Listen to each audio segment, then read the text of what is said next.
we're going to transition into TV and return to our weekly review of the Amazon Prime original series, The Boys. We've been talking about season 4 each and every week. Episode 5 just premiered, which is entitled Beware the Jabberwock, My Son. We're going to talk about spoilers. We're going to talk about all the big events that occurred in the most recent episode of The Boys. But before we do that, we're going to start off this conversation with just some general big picture thoughts about how we felt about that episode, especially because we are pretty much at the midway point of this season. And so before we dive into details and get to the nitty gritty, what did you think so far just about episode 5 of The Boys? General big picture thoughts. Yeah, man, I still love this show. I love, everything. I think the story beats they're hitting. I still love the craziness that's embedded within The Boys. But there still is there is something that's happening, I think, within The Boys where everything is still predictably unpredictable. And it keeps happening so often. And I think that's the fun with the show too, of course. Like, I just have a mixed feeling about it. Sometimes it's like, oh man, that was crazy, that was fun. But even though sometimes I feel like that, I'm like, huh, again. It's like, oh, we did it again. And I think little by little, and we kind of touched about this in the last episode, but some of that shock value, I think, is starting to deplete a little bit because it's happening so often for me. But I think a lot of the themes they hit in this episode, I absolutely love. This really is, I think, a cool overarching episode, really season about forgiveness, and we're getting a lot of that here, of what, forgiving yourself, forgiving other people, what all of that means. And I think they're starting to hammer some of that stuff home. Not only that, but how some of our characters are similar, and how though you think they're on the other side of the world, how they're alike. And I really, again, like those themes that they're tackling. uh and then there's a whole nother thing that happens in this episode, and it gets deep and it gets dark. And I feel like there have been recently more emotional beats attached to a lot of these episodes, and this one has one that I really like as well, that I enjoyed. But overall, to keep it short, man, I still like everything going down. I'm still enjoying the story that's progressing. I like the themes that are progressing, but some of that shock value as things keep happening is like, all right, we're still crazy. We're still The Boys. I get it, but it's like, I don't know. I don't know if it's hitting, I think, the same register that it used to, because it happens so often.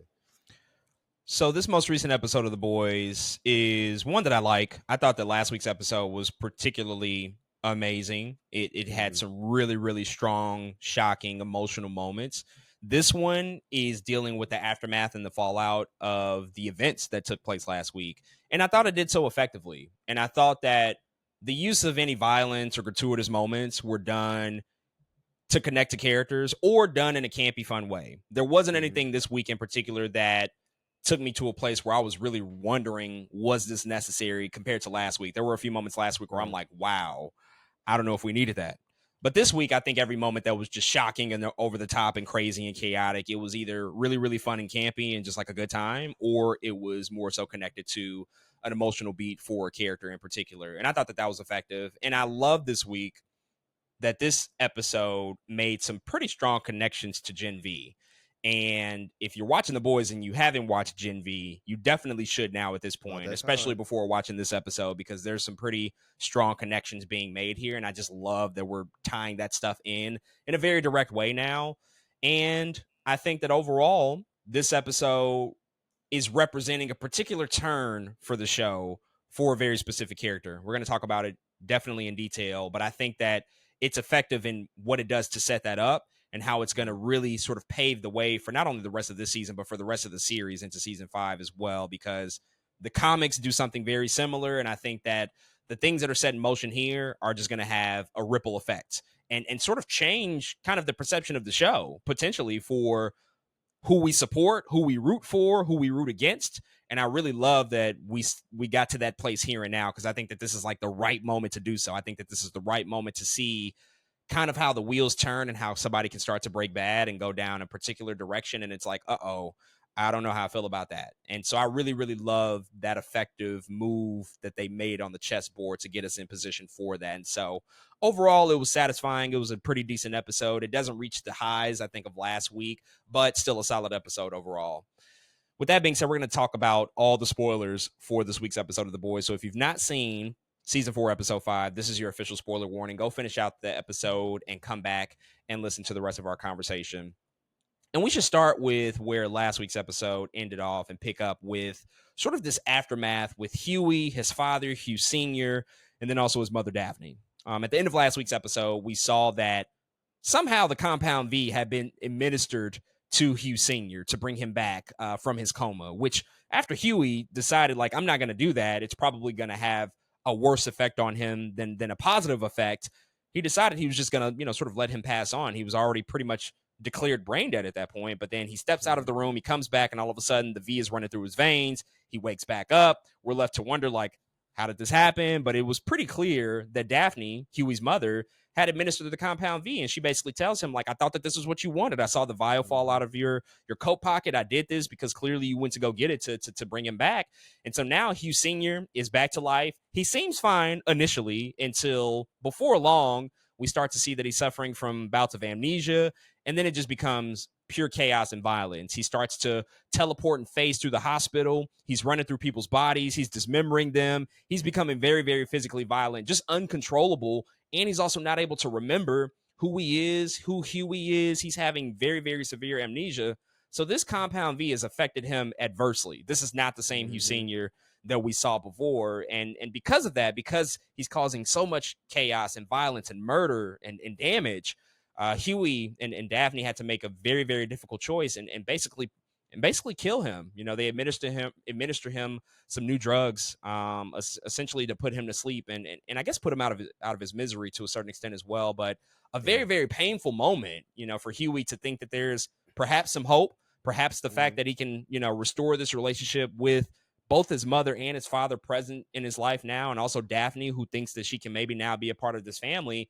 Before long, they realize, like, oh no, this is even worse off than before, because he's actually killing people and being very violent, and he doesn't remember who we are, before they ultimately had to put him down. So how did you feel about just this whole setup and just, I think, the slow breakdown of Hugh Sr. and how we had this really sad ending for the character, and ultimately it feels like and it seems like that Simon Pegg is now exiting the show because his character has passed on?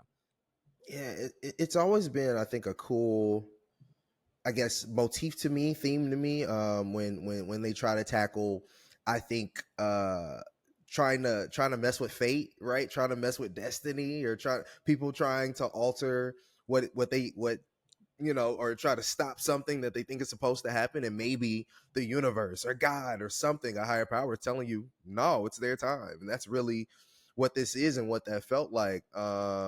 It felt like maybe it was Huey's dad's time, but they tried to throw a wrench in the game, right? They tried to figure out a way to bring him back with that compound V, and the compound V entered his body and was like, no, this is ridiculous. Like, the dude was about to die, and the compound V has affected him in that way, like it almost made him even more sick.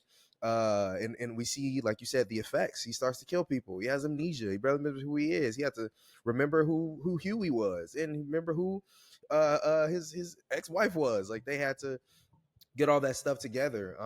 But I think it was a cool and very emotional moment, though. Like, it really it Simon Pegg did a really good job of I think conveying what it what it was like, I think, in that moment, to have the amnesia, to not know what's going on while killing people simultaneously.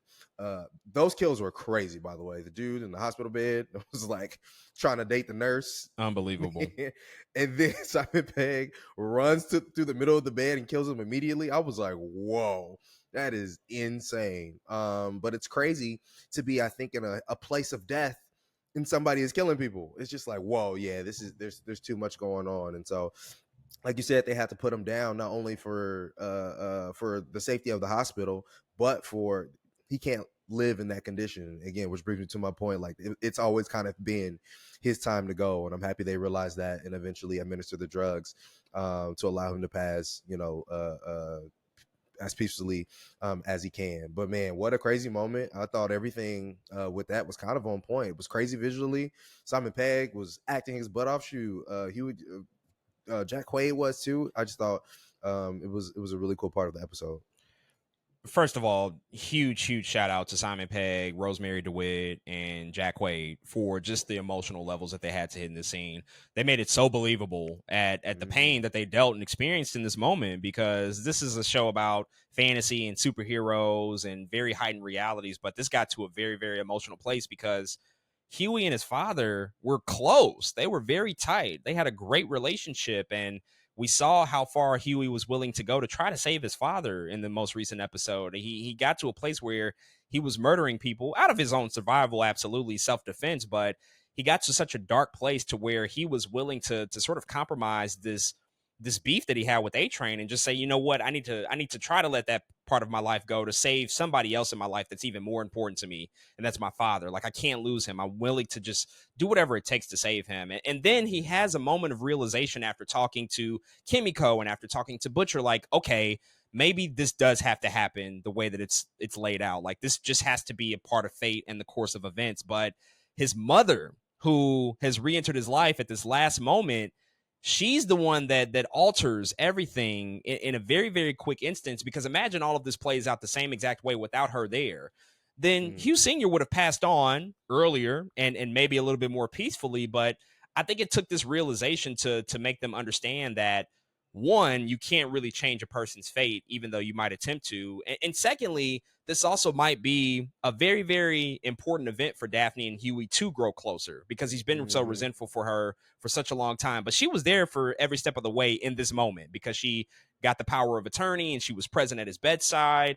And the fact that she stuck by Huey in this moment to see him off and to administer those drugs and to put him out of his misery, I think that that's going to really resonate with Huey moving forward, even though they've been somewhat estranged over the years. But the performance and the emotional beats here were really incredible. It was super affecting. I found Yeah, I myself agree. very emotional at just seeing those final moments between Simon Pegg and Jack Quaid and Rosemary DeWitt. Like, they did an extraordinary job, and calling back to those conversations that they had earlier in the episode about how he wanted to go to Paris. That was his dream vacation, and he wanted to take the Hmm. Da Vinci Code Da Vinci tour Code. in Hmm. Paris and visit all the Tom Hanks locations. Like, that was a really, it was just a really amazing way to sign him off as a character, especially a character that was, very much like shaped in the comics based off of Simon Pegg's appearance. Like, he actually has a Hmm. long-standing history with this property beyond just this show. And so I think that they gave him a phenomenal send-off here. It was a really emotionally affecting moment.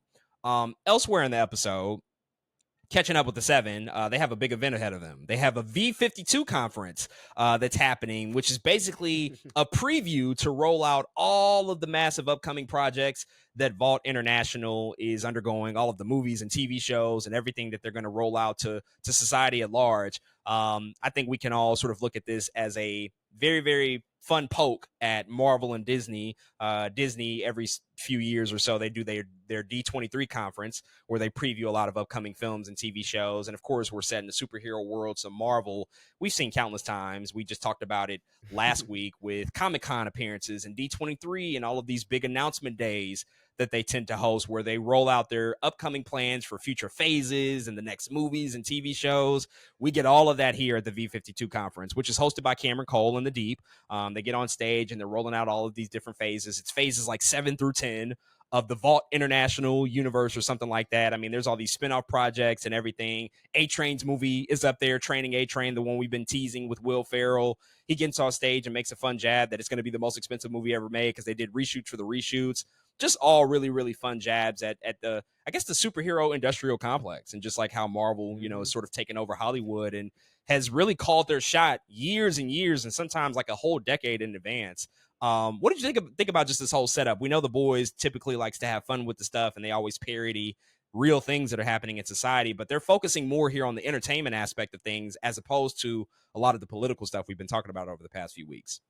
Yeah, they were having fun. It's funny, this episode comes out after we just talked about Marvel returning to Hall H. I thought that was really funny. But man, they call it V52, which that's a DC thing coming off the new, or the new 52 comic series. And then they do the Marvel timeline thing with, like, it was like, I forgot how many movies on there. It was like 52 movies on there that they had. They show a timeline. It's like, oh man, y'all really getting at it right now, man. But it was a really fun sight to see. I think again because we had just talked about Comic-Con and because it was like, oh shoot, this is the bots version. Of course they would have a version of something like this after seeing A Trains in the movie, after seeing the other movies that we've kind of seen them shoot throughout the show. It's like, oh yeah, of course they would have like some kind of timeline of films. But yeah, I thought it was cool. I think to see this expo, man, and to see, man, everything that went down within it. It was a lot going on, but I love, like you said, that they decided to kind of focus a little bit more on the entertainment aspect and not as much as the political, because that stuff can be kind of, you know, fun to play around with too and to joke about too. So yeah, I'm glad they went there. Yeah, besides the humorous elements of it, it also ties in with where this episode goes with the characters. I'll get to that in a second, but it's just it's fun. It's fun to basically, I think, poke fun at the fact that what Hollywood has become. It's become about release dates and schedules and Mm-hmm. timelines and phases and multiverses and cinematic universes. In fact, when we get to news this week, we're going to talk about a couple of things that relate to that very subject. But there's always shifting dates and competing priorities. It's nonsense, really, when you think about it, because we're supposed to be talking about art at the end of the day, but everything is just so dictated by schedules and by pre-planning and pre-planning to pre-planning. Even that jab that A Train made about the reshoots for the reshoots for Training A Train. I just thought about Captain America: Brave New World. There was a bit of news that dropped a couple of days ago that its budget is somewhere north of $350 million, which is going to make it one of the most expensive movies ever made because they have reshot that movie 3 or 4 times now. They've done pickups a lot of times. They've just been tinkering with it for so long.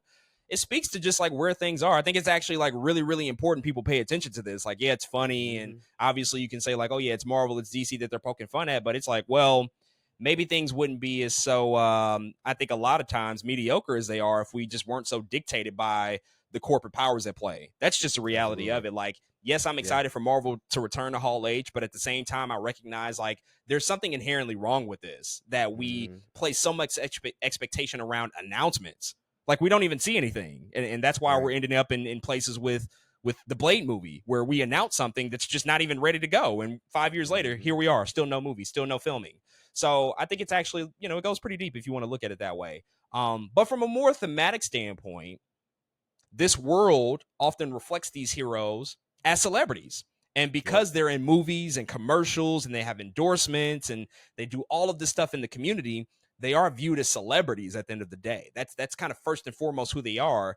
That's like the priority over them even being heroic. We see them Mm-hmm. do saves and things are orchestrated to make them look good, but Vault International is all about being the machine behind them that fuels them to be the most popular celebrities in the world. And in this episode, we see Homelander, obviously, is the leader of the Seven and pretty much largely in control of Vault.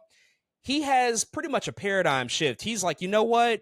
This is not what we need to be doing anymore. You guys are not going to be celebrities anymore. Instead, you're going to be wrathful gods. We have to put fear into society. We have to put fear into humanity. And basically, after Sister Sage is able to sniff out who the mole is working inside of Vault, because they've been suspicious about the whereabouts of certain individuals and possible collaborations with the boys, because the boys always show up when Vault and the Seven are there. Sister Mm-hmm. Sage misaccurately, at least that's what we think, pretty much pins things on Cameron Cole. He becomes kind of the scapegoat as being a mole within the organization. But we know that at the end of the day, this has all been orchestrated by a ploy between Ashley and A Train, because A Train is covering his Mm-hmm. own ass because he's the one that's actually the mole. And we see them just murder Cameron Cole in cold blood. It's not only the Seven, but it's also members of Godolkin University, the Guardians of Godolkin. It's Sam and I forget the other character, the girl's character's name. The girl. Yeah. But they're also a part of this now, and they come and murder Cameron Cole, and so that just kind of shifts the thinking within the Seven and who they're supposed to be. So, what did you think about just all of that? Just like how Homelander has pretty much given all of them permission, just run wild, basically stoke fear into all of society and show them who you really are. Yeah, and Kate is her name. Her name's Kate. Kate Dunlap. But man, so you know, Sister Sage kind of put this idea again in Homelander's ear, where she's like, right, if everyone's dead, who's there to build your monuments? But there's another I think part to that where you kind of just said it, where they're celebrities, and now Homelander's like, we need to upgrade y'all to gods. People don't really make statues celebrities like that. But gods, oh, they definitely make statues about gods because they fear them and they also depend on them. And that's what Homelander wants them to be now. It's time for the next step up. He's done with the corporate shit. Like he's trying to figure out his legacy. And his legacy is that I need to be a god at this point. Fuck the celebrity stuff. And I think it's a very interesting idea, man. It's kind of crazy. And now it's like it's perfect timing. We know the boys is coming to an end, and now it's like, oh, they are about to go off the hinges, and everybody. It's time for everybody to level up. But you can see Homelander trying to do that same thing, and I think the boys are kind of trying to work on that same thing on their side as well, trying to level up and do their thing. And so when it comes to Homelander, man, I don't know exactly where we're going to end up in terms of what this looks like, but it's getting very, very scary. And when they pin things on Cameron Coleman, I love how much control Sister Sage feels like she has, because it seems like she knows A-Train is the mole, right? She said, the evidence just didn't go in there and run away. She doesn't use, come on, she's the smartest girl ever. She doesn't just use diction like that on accident. It's like she knows exactly what's happening. And so now I'm interested to see what her motivations are, to be honest, a little bit more than Homelander's. Homelander seems a little bit more front forward. Like, we know exactly what he wants and needs, but Sister Sage is like, are you trying to dismantle the Seven? What are you trying to do? Do you maybe she just wants her monument only and doesn't want everybody? Like, I don't know exactly what she's going for, but I love seeing her, I think, manipulate the Seven in this way, because everybody seems to be either afraid of her or she's on everybody's good side right now. So it's been kind of a cool thing, I think, to watch her operate, man. But yeah, overall, boo, it's getting scary out here, and I'm excited to see what's about to happen. Sage's power is also exhibited in a different way. She moves a lot more quietly, a lot more I think a lot more cerebrally, if that's a Mm-hmm. word. She's just more cerebral in her movements compared to a Homelander who is very front facing, very abrasive, very public facing, and has now reached a point to where he doesn't care as much about his public image because he knows that there's a large demographic of the country who supports his ideology. They support his violent antics. It doesn't really matter anymore. He's obviously been able to figure out how to get out of these situations numerous times, largely due to the help of Sister Sage, but she's moving in a much more calculated way behind the scenes. So it does make her motivations a little bit more mysterious, and I think all the more interesting because of that. But this is a big turn for these characters, and just like how it's going to shape the way that they maneuver the rest of the show, because we're going to see more reckless behavior, no doubt about it. We're going to see them do more of these violent acts and showcases of aggression and showcases of violence.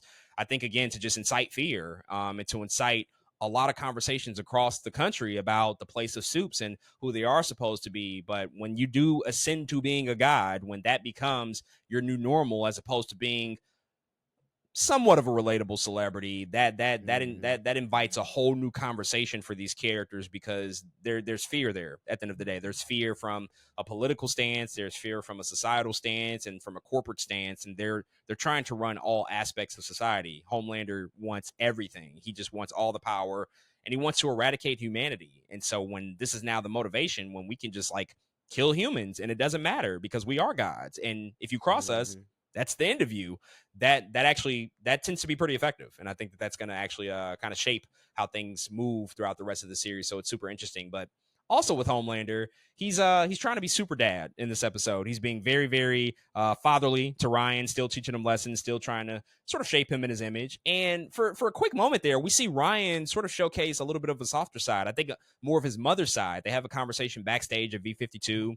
Homelander's like, what do you really want to do? Don't think about what I want you to be. What do you really want to do? And Ryan's like, at the end of the day, I want to help people. I want to figure out a way to help people. And that seems so genuine and sweet when he says it. It's like, oh man, there's still definitely those remnants of his mother within him. He's not this sociopathic killing teenager yet. But before long, we see that doesn't really go anywhere, because Adam Bork, the director who directs a lot of these shitty projects within the Vault universe, he is definitely making moves on an assistant, a PA, doing so in an uncomfortable way, making the PA feel uncomfortable. And so Ryan sees this, he observes it, and he asks the PA, like, is he making you uncomfortable? And she's like, yeah, he definitely is. And Ryan punishes him. He makes him get on his knees. He lets the PA slap Adam Bork. Homelander's like, yeah, you got to go even further, like do more. And she just wails on him and just goes in. And so again, it gets physically violent and aggressive. It always resorts to physical action. And so we see this really sweet idea in Ryan's head quickly get manipulated by his father and maybe even his own intuition as well. What did you think Mhm. about just sort of that transformation that we're starting to see with Ryan? Like it's been something that's been within him, I think, just based off of last season and some of the events of this season, but they certainly seem to be leaning into the fact that he is slowly but surely becoming more like his father. Yeah, it's so interesting because I think Homelander is a fresh new dad and he's learning how to become a dad. But even more so, like we talked about, he does want his son to become like him more than anything. But with that idea comes control. In Homelander, the only way he knows how to make Ryan into his image is by control. But I think he's starting to learn it might be in some ways kind of the opposite, kind of that freedom that Homelander exhibits himself. If he allows his son to exhibit that same freedom, maybe he will now begin to, to pick up on things that Homelander does, because that's how Homelander operates. He just didn't allow his son to operate like that yet. I don't think he, completely realized what he was doing. But now that he's told Ryan, just what do you want to do? Literally asking him, what do you want to do? Given the power that Ryan has, the power that Homelander has, they can technically do anything with that free will, with wanting to be the most powerful, and they can get anything they want done. So it's really scary to see, I think, Ryan step into this, because there is still that soft spot in him that's like, is he doing something bad to you? Yeah, well, now Homelander's like, well, what do you want to do about it? Let's figure it out.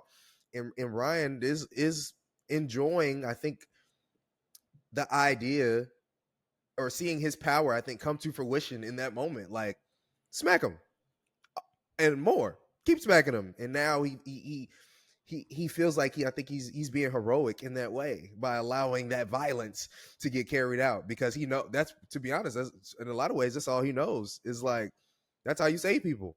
You know what I mean? He was even going through that training exercise. I killed somebody on accident, but that's what the save looks like. You know what I mean? And so I think all of these bad behaviors are coming from Homelander, but I think opening it up again, that space for Ryan to be free, is even scarier, and it is inching him towards how Homelander operates. And I think that morality compass is starting to be tipped more with Ryan than it has before, because Homelander is making it look like these are good things. Your free will is a good thing, or you making people do other things that you want them to do is a good thing. So yeah, it's getting scary out here, bro. And I think it's important that it starts with these quieter, smaller things as well, because so far with Mm-hmm. Ryan's morality, it's been pretty extreme circumstances. Like end of season 3, a guy throws something at him, Homelander kills the Right. guy publicly. That's a pretty big, significant thing. Or even earlier in this season, Ryan accidentally flings that stuntman and his Mm-hmm. body fucking just explodes on the side of a skyscraper.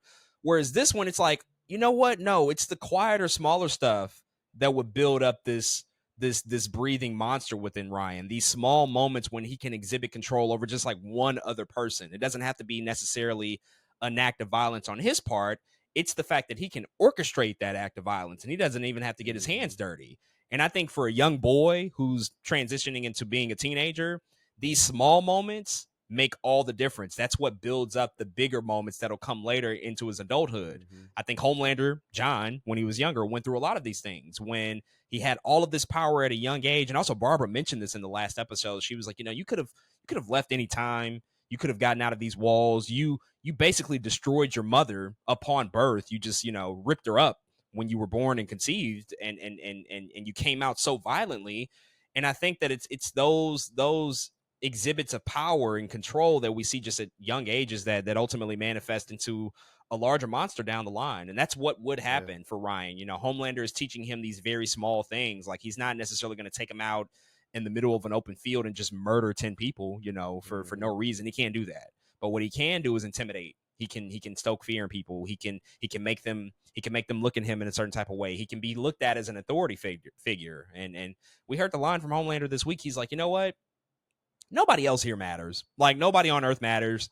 It's literally Yeah. just me and you. Like that's it. And Mm-hmm. that's a crazy way to think. Like That Homelander is thinks heavy. that nobody else needs to be on this planet. Everything can be shaped in him and his son's image, but it is still an element of control. It's definitely Exactly. Homelander Yeah, thinking that he is still the that's true. most important centerpiece to all of this, because it's all the things that he's imparting on Ryan. And if Ryan were to turn or to exhibit completely different behavior, I think we know that Homelander would have pretty much no compunction at dismembering him and getting rid of him. Like, it's only the Mm-hmm. fact that Ryan is showing a willingness to be influenced by Homelander that it's gone this far, even at this point. We should talk about the return of Stan Edgar from Giancarlo Esposito. We have not seen him since, I think, the middle of last season. Basically, he Yeah. was double crossed by his adoptive daughter, Victoria Newman. We started to really see her take shape as one of the more formidable villains in the show, and double cross her father, and that allowed Homelander to gain pretty much all the control at Vought. But he's been locked up for most of the season. But now he has returned here because Butcher and MM, they need him. They basically go to visit him in prison to offer him freedom and allow him to potentially have custody of Victoria Newman's daughter, who they've basically told him, like, yeah, Newman shot her up with Z. She's turned into this crazy tentacly faced monster. And if you help us, if you can figure out a way to help us to get info on this virus that could potentially kill Soups, we will allow you to get your freedom back. But they have to work together to figure this out, because earlier in the episode, Butcher, he finally reveals the information, more ties to Gen Z, that he found out that at Godolphin University, they were developing this virus to kill Soups. Mm-hmm. But before he could access it, before he could get it, he finds out Victoria got it. She's the only one that has it, and she destroyed the scientist that basically created the formula. And so they have to create this uneasy alliance between the boys and Stan Edgar, to try to infiltrate Victoria Newman's farm to try to get more information on this virus and how to develop it and how to recreate it. But before we get to the specifics of the whole farmhouse episodic piece of this episode, what did you think about just seeing Giancarlo back here, returning as Stan Edgar?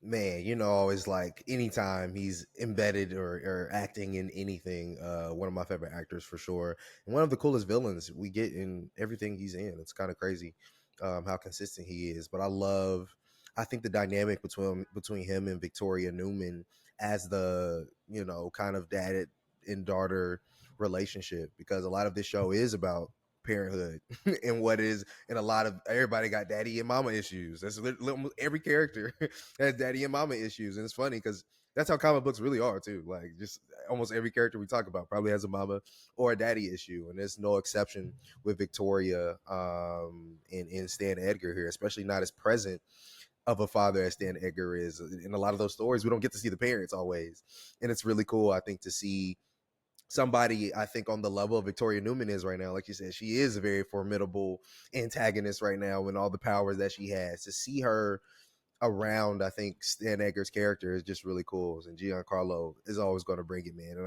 I love how bougie he is. I love the shoes he wears, the coats he wears. I mean, they open the door and he's like, y'all got a towel so I can sit on the seat? Like, what's going on here? Dirty Like, ass truck. you're right. He's a clean freak. He's fresh head to toe. And his energy is just I think it's just refreshing that it's here, because he's so arrogant, and he's so, like, he almost knows always what's going on. He is always playing 2-3 steps ahead. And I think Giancarlo plays it so well. I mean, it's a variation of Gus Fring from Breaking Bad, which a lot of projects that have hired him to be a part of, they kind of want him to redo Gus Fring, yeah. which is it's a gift and a curse. That's going to be his most Mm-hmm. famous role in his career, but also I think a lot of people want to try to recapture that magic of how extraordinary he is as that character. He's just so precise. He goes to the minute detail with every single thing that he does. Very clean, very, very, very, very bougie, and likes the finer things in life. And in the show, he's rich. He at one point he was the top executive in pretty much the most powerful company in this universe. And so, though he's in jail and in prison, that doesn't change. I'm sure. I'm Mm-hmm. sure if we got a deleted scene, or if we go do a cutaway to him in prison, he would be the exact same way. He has the finest cutlery, the finest silverware that he's eating his prison food with. I mean, his cell probably looks immaculate. I would love to see it, but I just True. always appreciate his presence here. He's not a regular cast member. He's a recurring cast member that has these special guest appearances. And I love that. I love that we can just, keep his effectiveness as high as it possibly can be and only deploy him when it's absolutely necessary.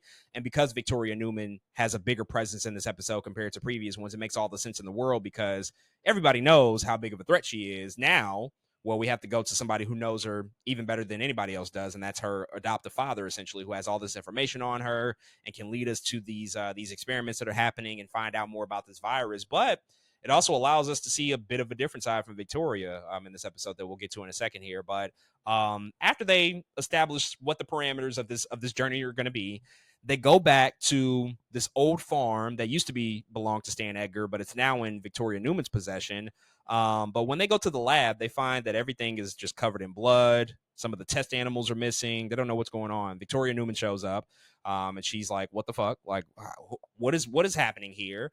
And they all decide in a quick second that they have to, sort of work together to figure out more information about, what's happening, because she knows that her lover, Dr. Shaw, Samir Shaw, is missing, but they're also still looking for this virus as well. But very, very shortly, we see that this farm is like, it's infested with V'd up animals. I mean, it's chaotic. It's V'd up rabbits, V'd up lambs. I mean, it's just a crazy, crazy town of animals that have been experimented on that have become extremely violent, killing murderous animals that they have to constantly run from. We see the V'd up rabbit first, and then we see a V'd up bull. But before that, these lamb come in and they can fucking fly.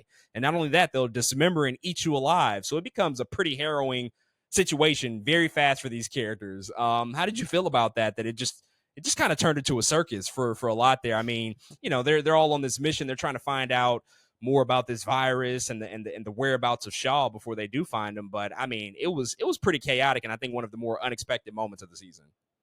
Yeah, I think it was last season, but they kind of I didn't know it was foreshadowing at the time. But that hamster that they find, the V'd out hamster bouncing off the glass that they find, is exactly what this is on 1,000. It's not hamster. We got chickens, lamb, sheep, ram. I mean, we got all the animals, cows. It's kind of crazy what how many V'd up animals they have on this farm. And I think it's funny how they first run into chickens, because chickens inherently, right, seem so innocent. You're just like, oh, it's some chickens, and then they find out these chickens are off the hinges. It's just I think a crazy moment in The Boys, man. I think it's really funny, to see it, but it's like I I just can't imagine being in that situation. I think that's the thing. Like, that's a horror movie within itself Oh to my me. I god. mean, of course, in The Boys, it's like actiony and funny, but in real life, everybody would be scared as shit. Like, what are we going to do about these cracked out animals, man? So yeah, it was really fun. I had a good time with it. And yeah, I think we'll see some more cracked out animals as well. I mean, maybe that's it. Maybe maybe they figured it out and got all the animals. But I feel like we're definitely gonna see some more cracked out animals, some more V'd out animals down the line somewhere.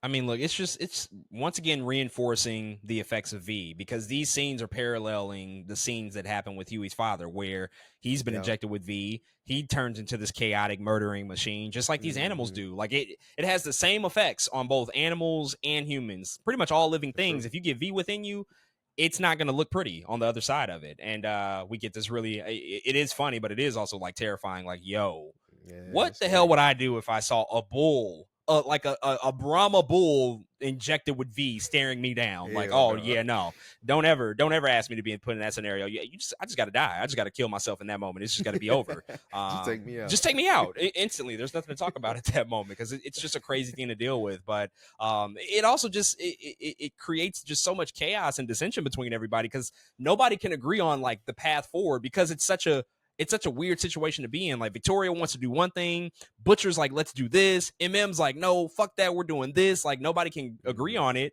because what the fuck would you do if you saw a V'd up lamb flying at a farm? Like, it's just a crazy thing to Oof. deal with. But amongst all of this chaos, they do finally run into Victoria Newman's romantic partner, also the father of Zoe, her daughter, Dr. Samir Shaw. He basically used to work for Stan Edgar, and it was revealed in this episode that Shaw was at one point making more doses of this virus at the farm, but things just kind of went crazy because the V ended up leaking into the water supply. All of the animals became affected by that. That's why we see all of these murdering chickens and lambs everywhere. But ultimately, it resulted in the destruction of all the doses that it created, all but one. And so eventually they decide, like, let's use this one to inject it into these animals because they'll die from it. They don't know that for sure, but based on what Butcher's gone through and what he's seen, there's a good assumption that it will kill these crazy chaotic animals. But they decide to do that. In the midst of it all, Samir, it's presumed that he's lost and dead because all the authorities can find is a missing leg in sort of the aftermath. But at the end of this episode, we see that in actuality, Butcher has kidnapped Shaw because he is going to use Shaw to create more doses of the virus because he thinks like, okay, you've done this before, you have experience, you're obviously pretty smart. The one who was making the virus is no longer here because Newman killed him.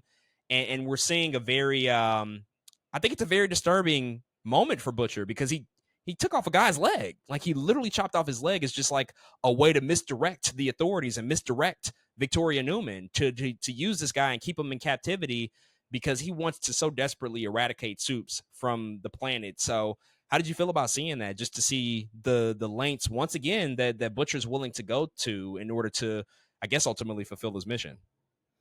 Yeah, it was kind of sad to see in a lot of ways because I think he spent so much of this episode and maybe even really since the beginning of the season trying to get on the side, back on the side of the boys, right? Annie is constantly going at him like we can't trust you.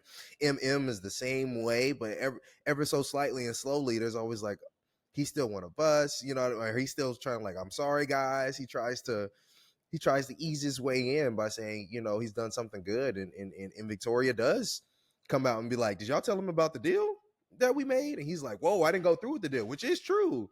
Which is true. And I think from a viewer standpoint, you want to believe Butcher is getting better because we seen him not take the deal. We really see him not go through with it. We seen him not go as hard in the paint as Joe Kessler wants him to go as hard in the paint. And then we get to this moment and the evil smirk he gets us at the end of the episode and we're like, oh, come on, Butcher. It's almost like a full relapse from what we had been seeing the entire season. So it's kind of like he kind of broke our trust as the viewer as much as he broke the trust of, you know, those around him, the trust of the boys. And even in those moments, the people he's working with, like Victoria Newman and them, it's crazy.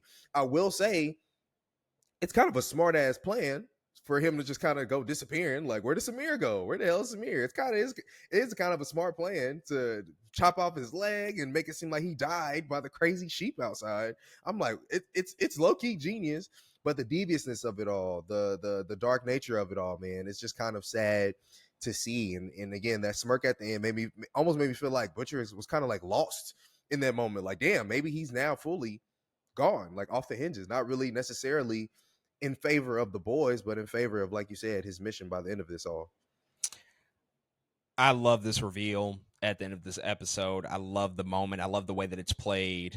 And it was also deeply disturbing and hurtful to see because of the fact that it feels like such a significant backward step for Butcher. But for me, this kind of reinforces a couple of things, or at least begs the question as to whether these things are true or not. First and foremost, Butcher and Homelander are two sides of the same coin. Their characters are so similar in so many ways because they both have a deep hatred of the opposition. Homelander hates humanity, he hates humans, Butcher hates Soups. And we have seen them go to extraordinarily disturbing lengths to fulfill what they feel like is the right thing to do, and that's the eradication of the other. They're driven by so much hatred, and they reflect each other in just such very, very scary ways. And I think that that's only reinforced in this moment. And the second thing is, and I don't want to say too much about the comics, but you know, just the path that they're going here. It almost felt like that this moment was the turning point for not only Butcher as a character, but for just our perception of the show and who the real villain of the show is. And of course, Homelander, no doubt about it, evil motherfucker. Like to every length and every metric you can compare him to. I mean, he has done 100 times worse shit than Butcher has done and probably ever will.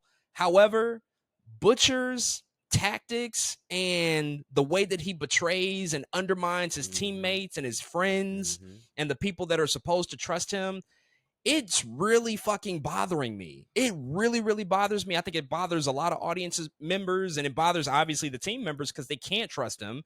And then not only that, he's taking somebody who presumably is somewhat of an innocent guy. Like, yes, he's kind of doing Hmm. some shady work for this corporation. Like, he's For not sure, for sure. 100% clean and innocent, but Dr. Shaw has never murdered anybody from what we know. He's never Right. like actively killed somebody. He's never been malicious, but Butcher has now dismembered this man as a means to control him and to use him as leverage to create this virus that he ultimately wants to see kill a lot of people.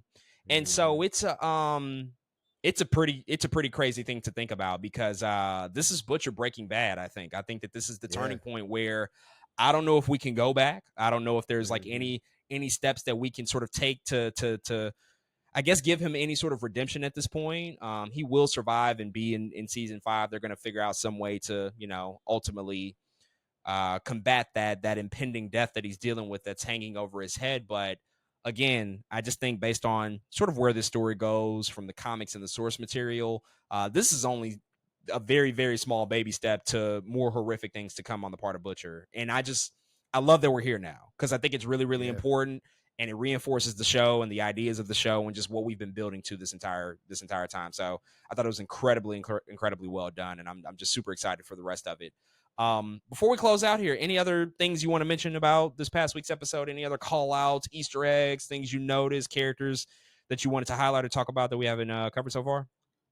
No, this was a pretty straightforward episode.